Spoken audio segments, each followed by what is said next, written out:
بسم اللہ الرحمن الرحیم اعوذ باللہ السمیع العلیم من الشیطان الرجیم بسم اللہ الرحمن الرحیم ربنا لا تزغ قلوبنا بعد اذ ہدیتنا وہب لنا من لدنک رحمہ انک انت الوہاب۔ عزیز طلبہ، السلام علیکم ورحمۃ اللہ وبرکاتہ۔ امید ہے آپ سب خیریت سے ہوں گے۔ سبق 139 میں کتاب العقل والجہل کا حصہ 104 ذکر ہونے والا ہے۔ سب سے پہلے خلاصجات کو دیکھ لیتے ہیں۔ گزشتہ درس میں جنود عقل و جہل میں سے نماز و اضاعہ کے بارے میں گفتگو ہوئی، حقیقت نماز اور نماز کی صفات اور ان کے علل و اسباب بیان کیے گئے، قرآنی اور روایی شواہد پیش کیے گئے ہیں۔ اس درس میں جنود عقل و جہل میں نماز و اضاعہ کے ہی متعلق گفتگو ہے، یعنی اس سابقہ بحث کا تتمہ ہے۔ نماز کے اسرار و رموز اور اس کے واجبات کے حقائق کو بیان کیا گیا ہے، قرآنی اور روایی شواہد پر بحث ہوئی ہے۔ یہاں سے جناب ملا صدرہ شیرازی نماز کی حقیقت کو بیان کرنا چاہتے ہیں۔ فرمایا کہ نماز ظاہر اس کی تفصیل فقہ وغیرہ کی کتابوں میں موجود ہے، جبکہ نماز باطن اور حقیقت نماز جو کہ آداب و اسرار نماز سے متعلق ہے، اس کی تفصیل یہاں بلند عرفانی و فلسفی تجزیے کے ساتھ پیش کی جائے گی۔ یہ حصہ دراصل عبادت کے باطنی اسرار، ظاہری اور باطنی نمازیں اور ضیاء نماز کی علت جہل کو قرار دینے کو آشکار کرے گا۔ فرمایا نماز کے دو مراتب ہیں، ظاہری اور باطنی۔ نماز ظاہر جو عام مومنین کے لیے شریعت نے مقرر کی، اس کے احکام فقہی کتب میں مذکور ہیں۔ نماز باطن جو اہل قرب، اہل معرفت اور اولیاء اللہ کی نماز ہے، جس کے اسرار دل اور عقل سے وابستہ ہیں۔ یہ تقسیم دراصل انسان کے جسم و روح کی مانند ہے۔ ظاہری نماز بدن کے اعضاء و حرکات سے تعلق رکھتی ہے، جبکہ باطنی نماز روح، عقل اور قلب کے حضور سے عبارت ہے۔ اس میں سب سے پہلی چیز طہارت ہے۔ باطنی نماز کے اسرار و شرائط میں طہارت کی تفصیل بیان کرتے ہوئے فرمایا ظاہری طہارت جسم و لباس کی ہے، لیکن حقیقی طہارت دل و قلب کی پاکی ہے۔ انسان کو چاہیے کہ اپنے دل کو ہر قسم کے رجس سے، شیطانی غفلت اور گناہوں کے میل سے صاف کرے۔ قرآن کریم میں ہے وَثِيَابَكَ فَطَهِّرْ وَالرِّجْزَ فَاهْجُرْ، مدثر 4 اور 5 نمبر آیت کہ طہارت ظاہر طہارت باطن کی علامت ہے۔ توبہ، ندامت اور انکسار یہی باطنی وضو ہیں، جو وضو پانی سے نہیں بلکہ آنسوؤں اور ندامت سے ہوتا ہے۔ اسی طرح نماز کی دوسری شرائط اور واجبات کے بارے میں بیان کرتے ہوئے فرمایا ستر عورہ، یعنی لباس جو نمازی کے لیے واجب قرار دیا گیا ہے۔ بدن کی قباحتوں کو لوگوں کی نگاہ سے چھپانا واجب ہے، ویسے ہی قلب کے عیوب اور رذائل کو اللہ کے سامنے ندامت و حیا سے ڈھانپنا واجب ہے۔ اللہ صدر فرماتے ہیں اگر تم اپنے بدن کی برائیوں کو بندوں سے چھپاتے ہو تو اپنے باطنی گناہوں کو معبود سے چھپانے کے لیے شرم و حیا کیوں نہیں کرتے ہو؟ یہاں ستر عورت کو عرفانی زبان میں ستر عیوب باطن قرار دیا گیا اور اس سے بچنے کے لیے توبہ اور ندامت کو واجب قرار دیا گیا ہے۔ جب انسان اللہ کی بارگاہ میں کھڑا ہوتا ہے تو ندامت و پشیمانی اس کو ڈھانپ لے اور وہ کہتا ہوا نظر آئے یا منجی الحلقہ یا غیاث من استغاث،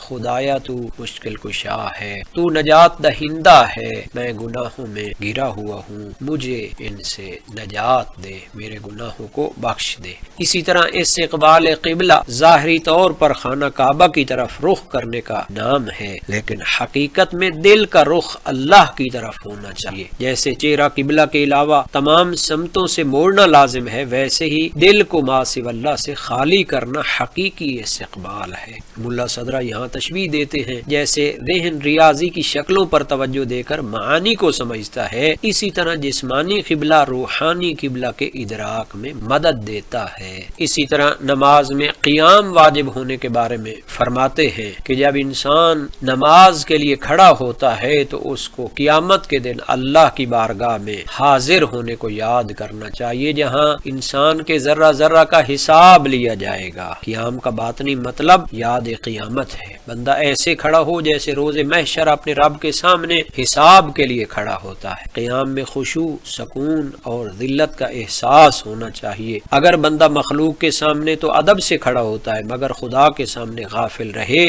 تو یہ دعوی ایمان کے منافی ہے۔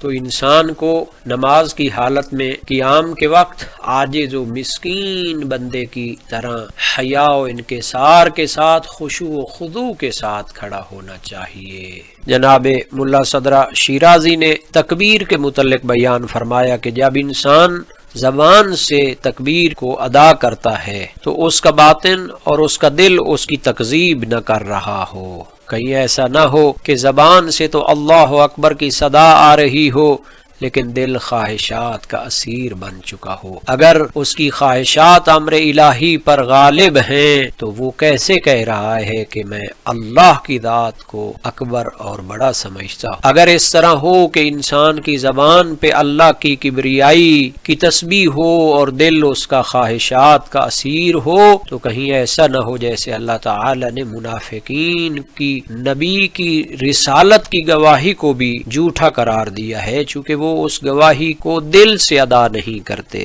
زبان سے اللہ اکبر کہنا کافی نہیں جب تک دل تصدیق نہ کرے۔ اگر بندہ اپنی خواہشات یا مال و دنیا کو خدا سے بڑا سمجھتا ہے تو دراصل تکبیر میں کاذب ہے۔ ملا صدرہ نے منافقین کی آیت انک لرسول اللہ واللہ یعلم انک لرسولہ واللہ یشہد ان المنافقین لکاذبون کی مثال دے کر بتایا کہ زبان و قلب کے تضاد سے نماز کا باطن نفاق میں داخل ہو جاتا ہے۔ اسی طرح جب انسان قرات کرتا ہے تو لوگوں کی تین قسمیں ہوتی ہیں، السابقون جو کہ مقربون ہیں، اصحاب الیمین جو کہ اہل جنت ہیں، اصحاب شمال جو اللہ سے دور ہوتے ہیں اور اہل جہنم ہوتے ہیں۔ تو انسان جب زبان سے قرآن کی تلاوت کر رہا ہو اور اس کا دل ذکر سے غافل ہو اور دنیاوی معاملات میں پھنسا ہوا ہو تو اس کا معنی یہ ہے کہ یہ زبان سے تو تلاوت کر رہا ہے لیکن دل اس کو سننے سے غافل ہے، ان کے معنی کو سمجھنے سے غافل ہے۔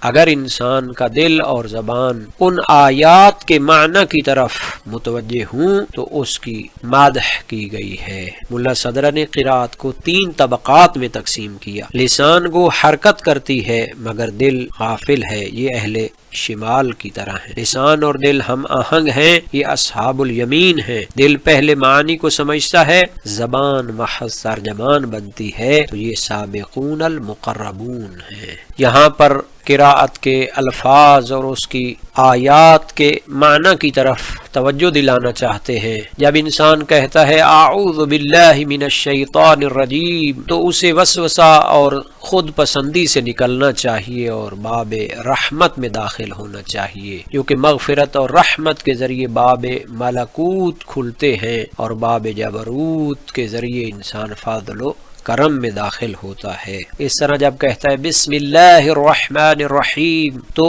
انسان کو اس کے معنی کی طرف توجہ کرنی چاہیے اور اس سے تبرک حاصل کرنا چاہیے، چونکہ تمام امور قدرت الہی میں ہیں، اس کی رحمت سے دنیا اور آخرت میں فیض جاری ہے۔ جب تمام نعمتیں اسی کی طرف سے ہیں تو حقیقی حمد اور شکر بھی اسی کا ہوتا ہے۔ جب آپ کہیں الحمدللہ رب العالمین تو واقعاً اپنے اوپر جو نعمتیں ہیں وہ ذات باری تعالی کی طرف سے سمجھیں اور خالص حمد اس کی انجام دیں، چونکہ ذات باری کے علاوہ کوئی مسخر نہیں ہے اس کائنات میں اور حقیقی انعام اس کی طرف سے ہوتا ہے۔ جب رحمان و رحیم کہتے ہیں تو دل کو حاضر و ناظر کر کے اس کے انواع لطف و کرم اور آثار رحمت کی طرف متوجہ ہونا چاہیے۔ جب انسان اپنی قرات میں مالک یوم الدین کہتا ہے تو اسے اپنے دل میں انواع غضب و قہر الہی کو ذہن میں لانا چاہیے جو کہ اللہ تعالی نے اہل معصیت و کفر کے لیے قرار دیا ہے۔ جہنم کے مختلف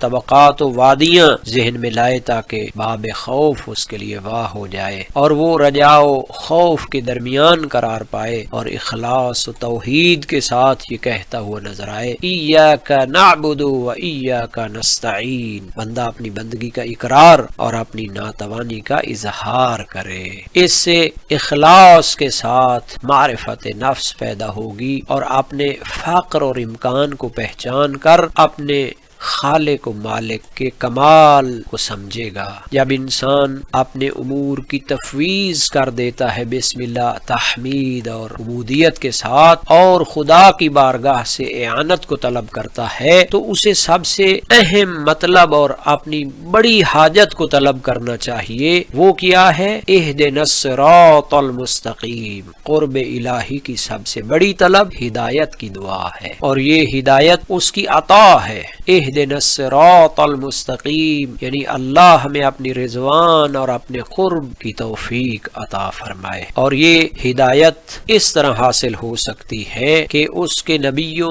صدیقین، شہداء اور صالحین کے راستے پہ چلے، جن پر اللہ تعالی نے نعمات کی ہیں، نہ وہ لوگ جن پر اللہ تعالی کا غضب ہوا۔ ملا صدرہ فرماتے ہیں یہ وہی ہے جیسے حدیث قدسی میں فرمایا گیا، قسمت الصلاۃ بینی و بین عبدی فنصفھا لی ونصفھا لعبدی، یعنی نماز عبد و رب کے درمیان ایک مکالمہ ہے۔ تو انسان جب حقیقی قراءت کرتا ہے اور سورہ فاتحہ کے الفاظ کو پڑھتے ہوئے اس کے معانی کی طرف توجہ کرتا ہے، تو جہاں اس میں حمد و ثنا پائی جاتی ہے وہاں اس میں دعا پائی جاتی ہے۔ انسان بسم اللہ الرحمن الرحیم کے ذریعے متوجہ ہوتا ہے تو اللہ تعالیٰ فرماتا ہے میرے بندے نے مجھے یاد کیا ہے۔ جب الحمدللہ کہتا ہے تو خدا کہتا ہے میرے بندے نے میری حمد و ثنا فرمائی ہے۔ جب الرحمن الرحیم کہتا ہے تو خدا کہتا ہے میرے بندے نے میری تعظیم بیان کی ہے۔ مالک یوم الدین کہتا ہے تو اللہ تعالیٰ کی آواز آتی ہے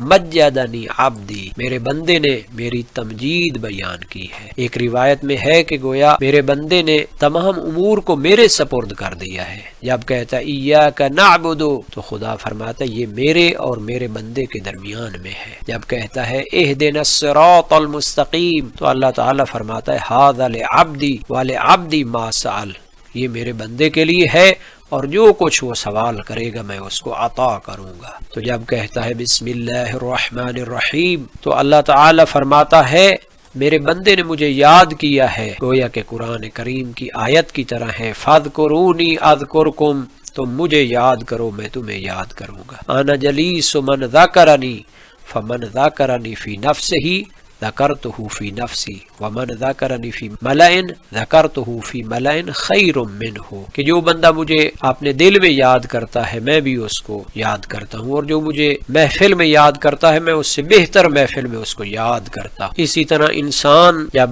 اللہ تعالی کو یاد کرتا ہے تو یہ ذکر الہی کا مقام ہوتا ہے، یہ بہت بلند مقام ہے۔ اللہ تعالی نے قرآن کریم میں کئی جگہوں پر اس کو بیان کیا ہے۔ جب انسان کہتا ہے الحمدللہ تو اللہ تعالی کی ذات فرماتی ہے حمدنی عبدی، یعنی میرے بندے نے میری حمد بیان کی۔ تو یہ دلالت کرتا ہے کہ مقام حمد مقام ذکر سے اعلیٰ ہے، چونکہ یہ اول کلام ہے۔ اول خلق آدم کے وقت جب ملائکہ نے فرمایا وَنَحْنُ نُسَبِّحُ بِحَمْدِكَ سورہ بقرہ 30، خدایا ہم تیری حمد کے ذریعے تیری تسبیح کرتے ہیں، اور یہ جنت میں آخری کلام ہے وَآخِرُ دَعْوَاهُمْ أَنِ الْحَمْدُ لِلَّهِ رَبِّ الْعَالَمِينَ۔ اسی طرح جب وہ کہتا ہے الرحمن الرحیم تو اللہ تعالیٰ فرماتا ہے عظمنی عبدی، یہ دلالت کرتا ہے کہ الہ کامل مکمل واحد منزہ عن الشریک وہی ذات باری تعالی ہے، اور یہ غایت فضل و کرم ہے۔ اس میں شک نہیں کہ انسان کی عقل و فہم جس معنی کمال کے تصور تک پہنچتی ہے وہ یہی مقام رفیع ہے کہ جس میں اللہ کو جسم و جسمانیات اور نقائص سے پاک اور تمام صفات کمال و جلال کے ساتھ متصف قرار دیا جاتا ہے۔ مالک یوم الدین یعنی میرے بندے نے مجھے جہاں ہر قسم کے نقائص، ظلم و زیادتی سے پاک قرار دیا، مجھے یوم آخرت کا مالک قرار دیا ہے، معاد جہاں پر تمام انسانوں کو محشور ہونا ہے اور وہاں پر حساب و کتاب ہونا ہے، عادل ہوگا، ظالم و مظلوم، قوی و ضعیف میں فرق کیا جائے گا۔ جب انسان کہتا ہے ایاک نعبد و ایاک نستعین تو اللہ تعالیٰ کی ذات فرماتی ہے یہ میرے اور میرے بندے کے درمیان میں ہے، یعنی اس نے کہا ایاک نعبد، یعنی یہ میرا بندہ اطاعت اور عبادت کی طرف راغب ہے، اور اس کے لیے اللہ کی اعانت و مدد اور توفیق ضروری ہے، چونکہ انسان ان اعمال کو انجام دینے میں مستقل نہیں ہے، اس کے لیے کہنا پڑتا ہے ایاک نعبد و ایاک نستعین۔ اسی طرح نماز کی قرات میں جب انسان کہتا ہے اہدنا الصراط المستقیم تو اللہ تعالیٰ فرماتا ہے ھذا لعبدی ولعبدی ما سأل، یہ میرے بندے کے لیے ہے اور جو کچھ اس نے مانگا ہے اس کو عطا ہوگا۔ اس کے متعلق فرمایا اہل علم اور خاص ترین لوگ بھی اپنے آراء اور نظریات کے لحاظ سے مسائل الہیہ میں، علم عقائد کے مسائل میں، معاد اور نبوات کے بارے میں عقل و معرفت کے لحاظ سے مختلف درجات پر ہیں، اور اس میں بہت سے درستی بھی پائی جاتی ہے لیکن خطا سے بچنا نہایت مشکل ہو جاتا ہے، تو اس لیے حق کی ہدایت کو اللہ کی بارگاہ سے طلب کرنا چاہیے کہ وہ ہمیں عنایت فرمائے۔ اس لیے اللہ تعالی نے فرمایا سورہ آل عمران 73 میں قل ان الہدی ھدی اللہ، حقیقی ہدایت ہدایت الہی ہے۔ ملائکہ اور فرشتوں نے کہا تھا لا علم لنا الا ما علمتنا، سورہ بقرہ 32۔ حضرت ابراہیم صلوات الرحمن علی نبینا وآلہ وعلیہ نے فرمایا تھا لئن لم یہدنی ربی لأکونن من القوم الضالین، سورہ انعام 77، کہ اگر میرا رب مجھے ہدایت نہ کرے تو میں گمراہوں میں سے ہو جاؤں۔ حقیقت یہ ہے کہ ہدایت عنایت رب ہے، یعنی ایک مسلسل رابطہ ہے جب تک انسان کے دل میں شعور باقی ہے اور وہ اپنے آپ کو ذات واجب سے متصل رکھتا ہے اور ہر لمحہ اس سے اس کے فیض و کرم کی بھیک مانگتا ہے تو وہ ہدایت پہ ہوتا ہے۔ تو اگر انسان کے اوپر جہالت و غباوت اور استقلال کی تاریکی چھا جائے تو یقیناً وہ ہدایت سے دور ہو جاتا ہے، رب کی رحمت سے دور ہو جاتا ہے۔ تو اسی لیے نماز جیسی عبادت و بندگی میں انسان ہدایت کا اللہ سے طلبگار ہوتا ہے۔ یہاں تک رکوع و سجود کا تعلق ہے تو رکوع خشوع، خشیت اور اللہ کی کبریائی کے اعتراف کی تجلی ہے۔ بندہ گردن جھکا کر اپنی عبودیت و بندگی کا اقرار کرتا ہے اور پورے خشوع و خضوع کے ساتھ، پورے آداب کے ساتھ اس کی بارگاہ میں جھک جاتا ہے۔ اسی طرح رکوع سے سر اٹھانے کے بعد رجا اور امید کے ساتھ سمع اللہ لمن حمدہ پڑھتا ہے، پھر سجدے کے لیے سر کو جھکا دیتا ہے، اور یہ تواضع اور تذلل کا اعلیٰ درجہ ہے کہ اپنے تمام اعضاء اور ان میں سے اشرف اعضاء یعنی اپنے چہرے اور پیشانی کو مٹی کے اوپر رکھ دیتا ہے۔ سجود عروج ذلت اور عبودیت کی علامت ہے۔ چہرہ خاک پر رکھنے سے انسان اپنی حقیقت ترابیت کو یاد کرتا ہے۔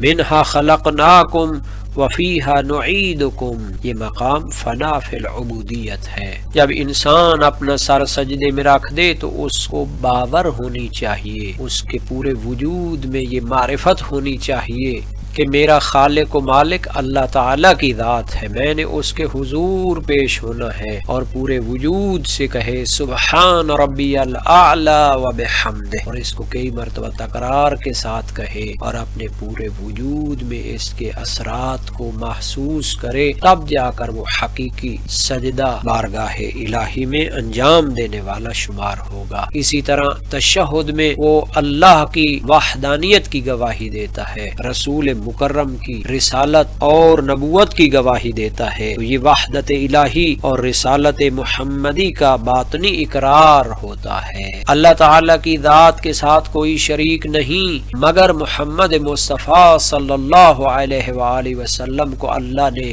ایسا با کمال بنایا ہے کہ اگر ہم رحمت الہی تک پہنچنا چاہتے ہیں تو ہمیں اس کے کامل واسطے کو پکڑنا چاہیے اور ان کے دامن کو تھام لینا چاہیے۔ درود و سلام اولیاء الہی پر اس لیے واجب ہے کہ فیض الہی انہی وسائط کے ذریعے بندوں تک پہنچتا ہے۔ اسی طرح جب انسان سلام پیش کرنا چاہتا ہے تو اس کے دل میں نبی پاک اور ان کی عظمتیں ہونی چاہیے، گویا کہ وہ ان کو دیکھ رہا ہو اور صمیم قلب سے ان کی بارگاہ میں سلام پیش کر رہا ہو۔ السلام علیک ایھا النبی ورحمۃ اللہ وبرکاتہ، تاکہ خالص اور پاکیزہ سلام ان کی طرف پہنچے اور ان کی طرف سے اس کا بہتر جواب انسان کو ملے۔ کہیں ایسا نہ ہو کہ وہ نبی پاک کی بارگاہ میں سلام پیش کرے لیکن اس کی توجہ کسی اور طرف ہو، پھر اپنے اوپر اور تمام بندگان